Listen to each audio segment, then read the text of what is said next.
এই দেশে কোনো ধর্মমতের মানুষের অধিকারকে খর্ব করে, এই দেশের এই রাষ্ট্রের স্বাধীনতা, সার্বভৌমত্ব, অখণ্ডতাকে খর্ব করে কেউ এই দেশে থাকতে পারবে না।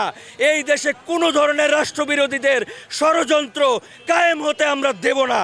যেটা সনাতনী হিন্দু ভাই বোনদের সিদ্ধান্ত নয়, তার সাথে অনেক সনাতনী গুটি কয়েক হিন্দু ভাই বোন যারা নেতৃবৃন্দ সুরে সুর মিলাচ্ছেন, তালে তাল দিচ্ছেন, কীর্তনে কীর্তন গাচ্ছেন, তাদেরকে আমি বলবো আপনারা সতর্ক হয়ে যান।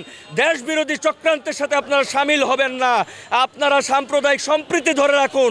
আপনারা নিজেরা ধর্মান্ধ হয়ে সাম্প্রদায়িকতা নিয়েন না, তাহলে এই দেশের জনগণ, এই দেশের সমাজ আপনাদেরকে ঘৃণা ভরে প্রত্যাখ্যান করবে। কারণ এই দেশ জন্মলগ্ন থেকে সাম্প্রদায়িক সম্প্রীতির দেশ। সাম্প্রদায়িক সম্প্রীতিকে, শান্তিকে ধারণ করে বেঁচে আছে। ভারত তো বাংলাদেশের শান্তিকে বিনষ্ট করার জন্য চাইবেই, যে দেশটাকে অস্থিতিশীল করতে, দেশটাকে গণ্ডগোল লাগিয়ে একটা করতে। এই দেশকে তো তারা কোনোদিন দখল করতে পারবে না। শান্তি বিনষ্ট হবে আপনার, শান্তি বিনষ্ট হবে আমার। আমি সকলকে সতর্ক করব এবং এসব ক্ষেত্রে যত্নশীল হওয়ার জন্য আহ্বান জানাবো। ধন্যবাদ। আমার নাম তারেক রহমান শাওন।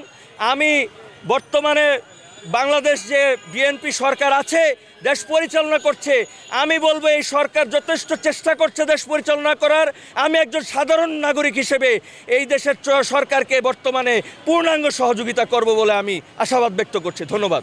চৈতালি রায়ের যে বক্তব্য, সেটা বাংলাদেশের অসাম্প্রদায়িক শান্তিপূর্ণ যে সহাবস্থানের চেতনা, এটাকে নষ্ট করার জন্য, সাম্প্রদায়িক সংঘাত দাঙ্গা লাগানোর জন্য আমি যখনই বুঝে গেছি যে তাদের একটা ষড়যন্ত্রমূলক প্রচেষ্টা, এই প্রচেষ্টাকে একজন বাংলাদেশের সুনাগরিক হিসেবে, সুস্থ মস্তিষ্কের অধিকারী হিসেবে আমি মনে করেছি এর তীব্র প্রতিবাদ জানানো উচিত।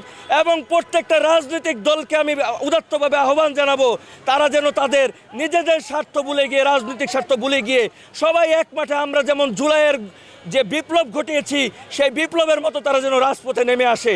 যখন ইসরায়েলের রাষ্ট্রদূত ভারতে নিযুক্ত, সে বলে বাংলাদেশে হামাস আছে, আমি তাকে অনুরোধ করব, বিশ্বের যত আপনার রাষ্ট্রদূত বাংলাদেশে আছে তাদেরকে উদাত্তভাবে অনুরোধ করব, তারা যেন একটু এই বিষয়টা নিয়ে তারা যেন একটু দেখাশোনা করে, একটু যেন তারা ঘুরে আসে, তারা গির্জায় ঘুরুক, তারা মন্দিরে ঘুরুক, দেখুক কোথাও কারো উপরে অত্যাচার করা হচ্ছে কিনা।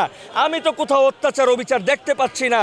বাংলাদেশের শান্তি, বাংলাদেশের উন্নতি যাদের পছন্দ হয় না, তারাই মূলত এই অশান্তিকর এই ষড়যন্ত্র বাংলাদেশকে অখণ্ড ভারতের অংশ করার জন্য পায়তারা করছে বলে আমি মনে করি।